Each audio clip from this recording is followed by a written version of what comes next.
Now then, I do, and welcome back to the channel. Today I'm going to be talking about this, the indomitable Charnwood W316 hollow chisel morticer. So if you want to hear my views on it and whether or not I think it's worth the money, stick around until after the intro and enjoy.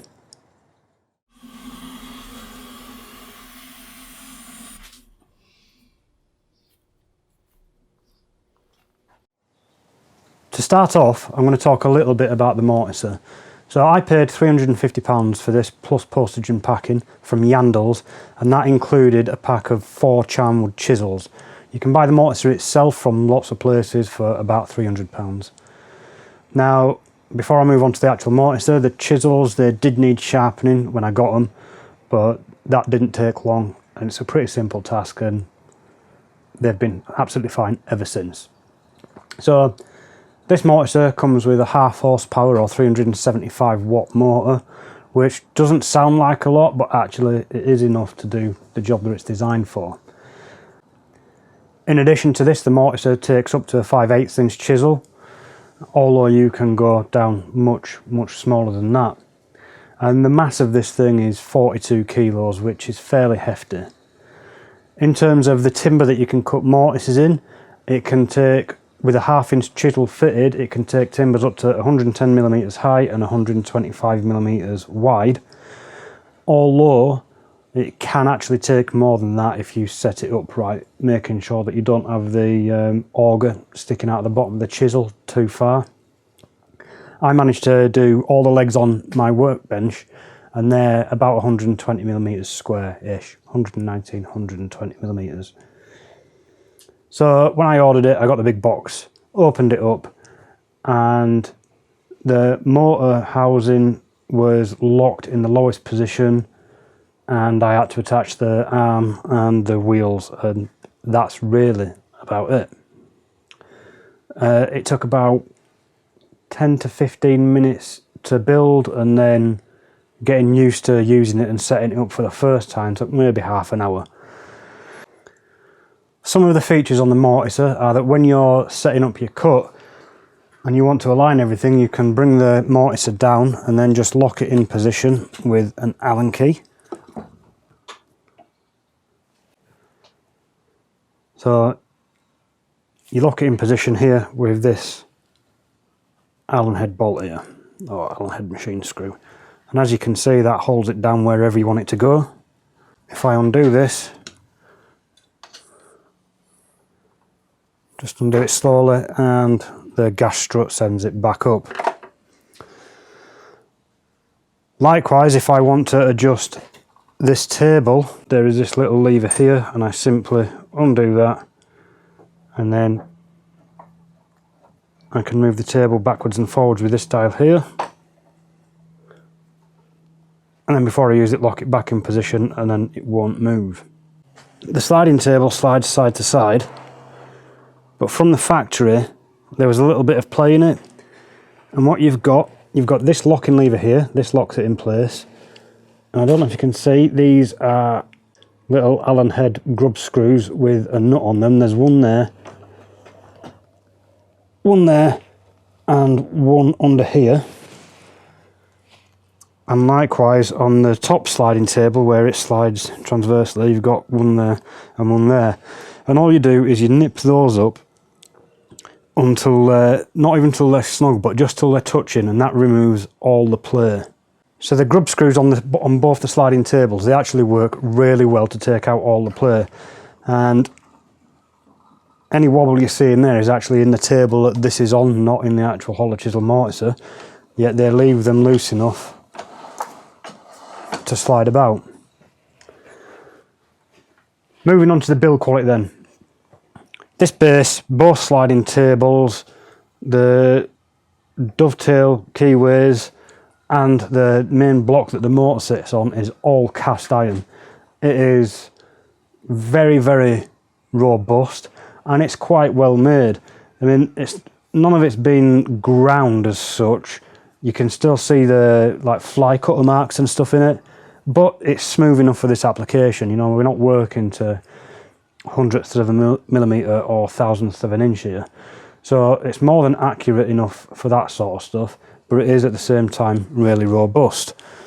Now if I slide this sliding table out of the way, it works on a rack and pinion, and I don't know if you'll be able to see this, but that is the gear underneath the table that operates it. If I put my thumb there for context, you can see it is actually really big and beefy. That's never ever going to break.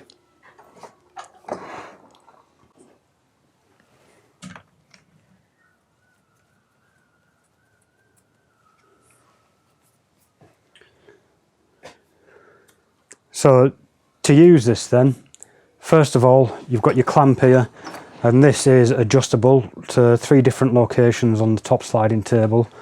Your wood obviously gets clamped in there. You set it front to back using this, using the knob on the front after loosening the locking screw.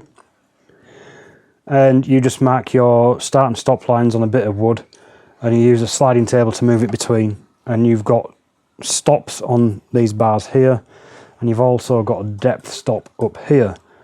So when you're setting up your piece of wood, you clamp it in here first, move it out of the way, bring this down to the depth that you want it to finish cutting at, and then you set your stop on the side. And then you just position your bit of wood comfortably in here, so you know, you've got a bit hanging out of either side of the clamp, and then you can set your length stops, and you can make repeatable mortises that way. Then once you're ready to cut, you simply turn it on and you use this lever to pull it down. Now this is a benchtop model, and some of the chisels, particularly the 1/2 inch and 5/8, they're quite big for a benchtop model. So when you're cutting the mortises with them, you actually have to put quite a lot of force downwards on the lever. And when I say that, it needs to be a consistent pressure as well. You can't just try and sort of wang it down, because the only thing that will happen there is your chisel will block up. But if you apply consistent, firm downwards pressure, it'll go in no trouble at all. And once you've done the first 2 cuts, so the cuts at either end, because each of those are cut on 4 sides, once you go to remove the waste in the middle, where it's cutting on 3 sides or in some cases 2, the cuts are much easier to manage. So I think most of it is extremely well made for the money. It takes up about the same space as a drill press, but everything on it is cast iron, so it's really heavy, really solid. Once it's adjusted, there's no plate anywhere. It does have some weaknesses though, and the weaknesses are that the bars that these locking levers go on, they're not really long enough. And secondly, the stops, they use plastic handles, and they're just a bit, I mean, don't get me wrong, they work fine, but they're a bit chintzy. So that's the same on the length stops and on the depth stops. They use collars like you'd get on a depth stop for a handheld drill, and then they've just put these plastic locking levers on. They're not great, but they do work. One of the other problems, and I call it a problem, but once you get used to the mortiser and how it works, it's actually not, is the side-to-side adjustment with this. Once you start using it, it feels like you can't do any fine adjustments with it, because as soon as you start moving it, those massive teeth underneath just take hold, and it feels like it moves a couple of millimeters. However, once you get used to using it and you put a bit of pressure just on with the chisel on top, you can actually move it very finely indeed, but it's not easy to do. And I think that's pretty much it as far as the weaknesses go.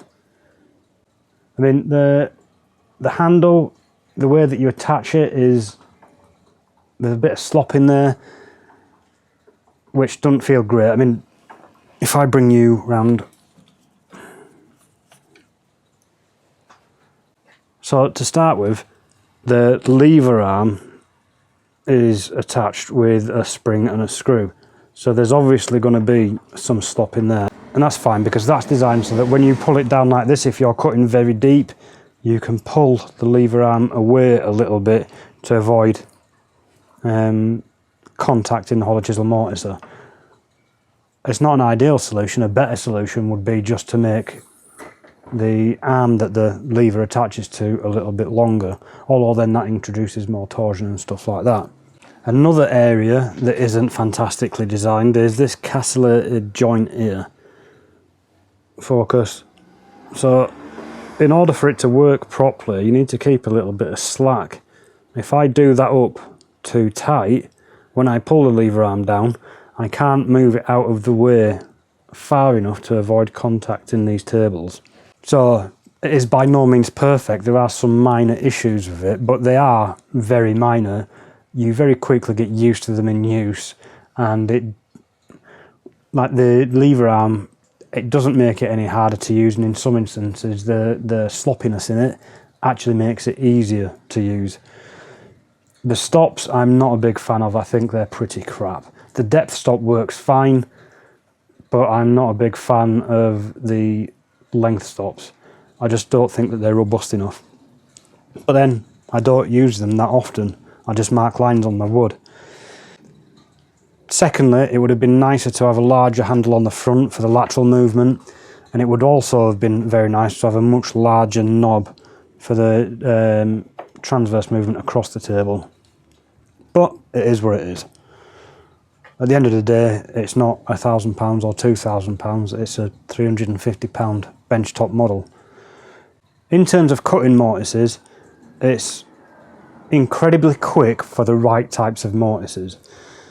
So even using the 1/2" chisel, providing you're only doing one chisel width mortises, so up to 1/2" wide, and you could probably, I haven't tried the 5/8, but it's probably the same with them. It doesn't really matter how long the mortise is, it's quicker than hand cutting by a very long shot, and it's also quicker than using a router and then squaring up the ends with a chisel. Obviously a router is going to be quicker by itself, but that leaves rounded ends. Where it starts to take more time is if you have to do more than one chisel width. So if you're just doing between 1 and 2, so 1 or 1.5 maybe, or whatever, you can literally just flip the wood around and go again. It starts to take more time doing that, but it's still quicker than using a router and squaring it by hand. But if you've got to do more than 2 chisel widths, so do 2 full passes and then take out the third in between, at that point you're talking very big mortises like what I use for this workbench, and by that point it's probably quicker to use a router. However, it's very rare that you'll be cutting mortises that big, particularly in furniture, and that's what I got this for. It's for furniture. So for furniture scale mortises, it is absolutely excellent and very, very quick. And I will set up a demonstration of just how quick it can be now.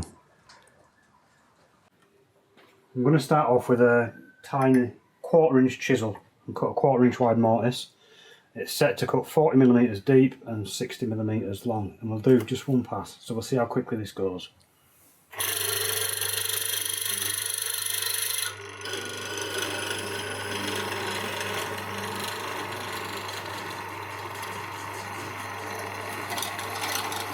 Nice firm pressure all the way down, and there's the depth stop.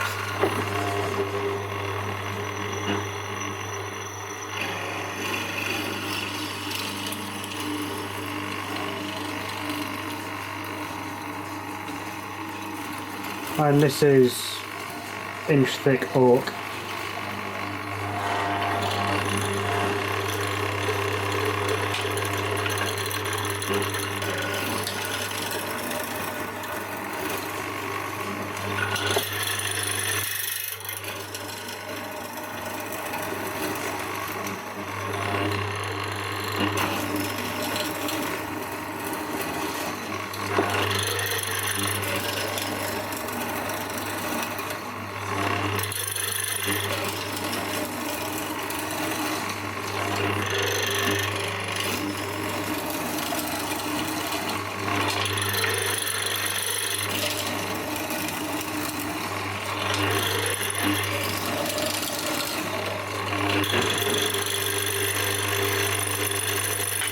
And that is the mortise done. However, what I will do is I will go along the length of it, halfway between one cut and the next, and just tidy up the side walls. All this does is it removes most of the lines where the chisels cut through.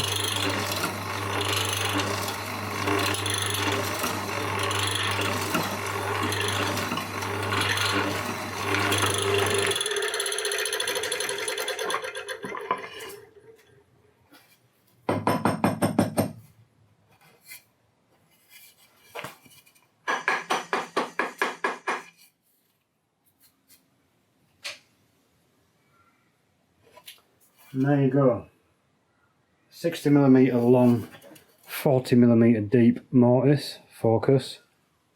There's still a lot of waste in there that I need to pull out, and sometimes you might need to just scrape the bottom as well, but that's nice and quick. So I've now got the 1/2 inch chisel fitted, and let's see how we get on with this.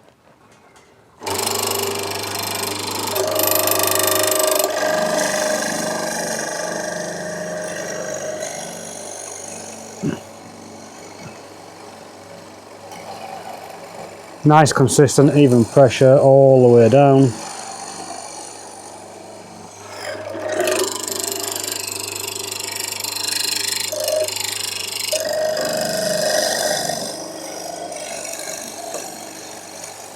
So with a larger chisel it takes longer to plunge, but you're obviously cutting a much larger area.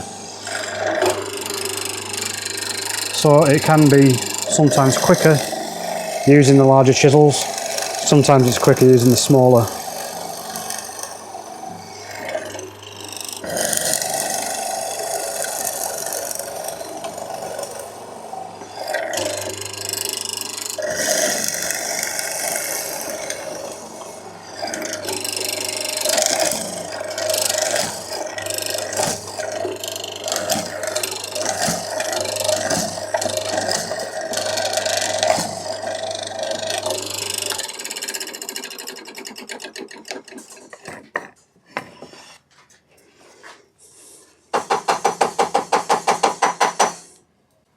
Now there's a nice big 1/2 inch mortise there.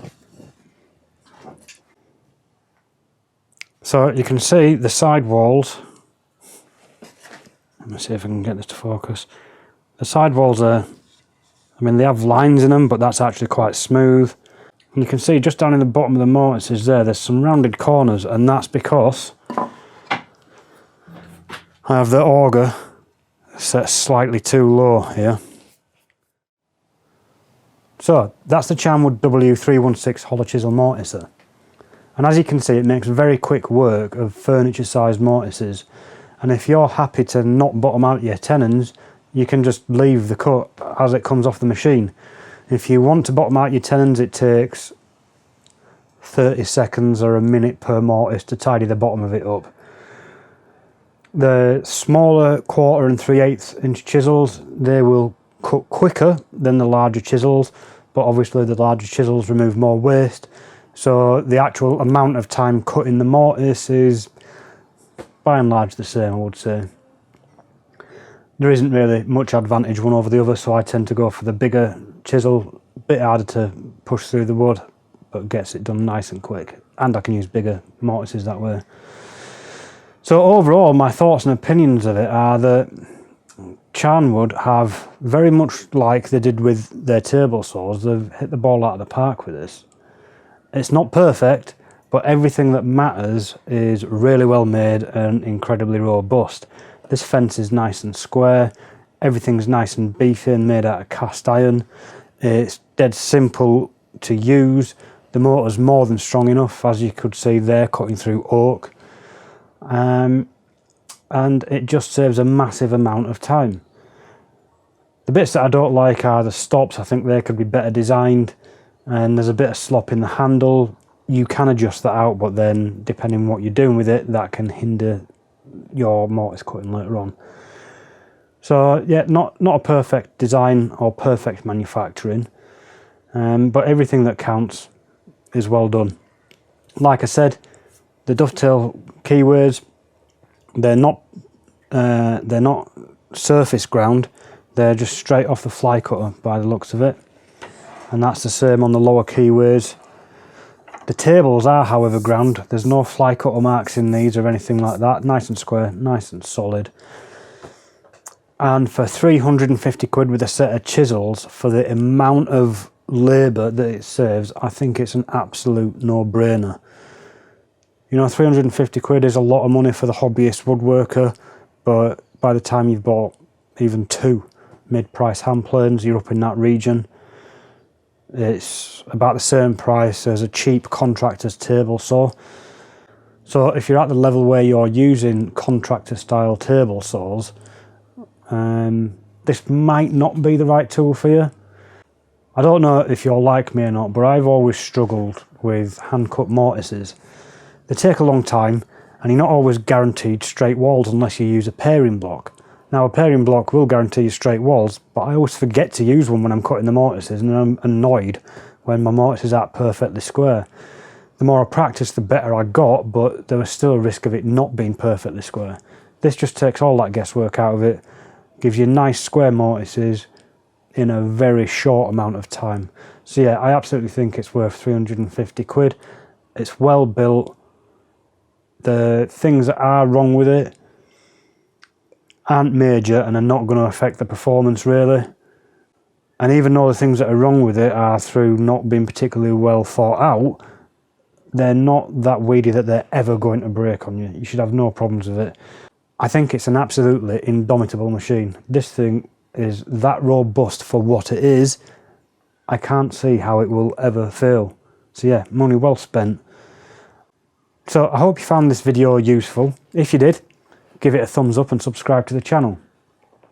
And with regards to the mortiser, if you've got the brass, go out and buy one. It's going to change your life in your small workshop, I guarantee it. I no longer worry about cutting loads of mortises because I've got this and I can just knock them out really quickly. Cheers, thanks for watching. Leave a thumbs up and subscribe to the channel, and I will see you later.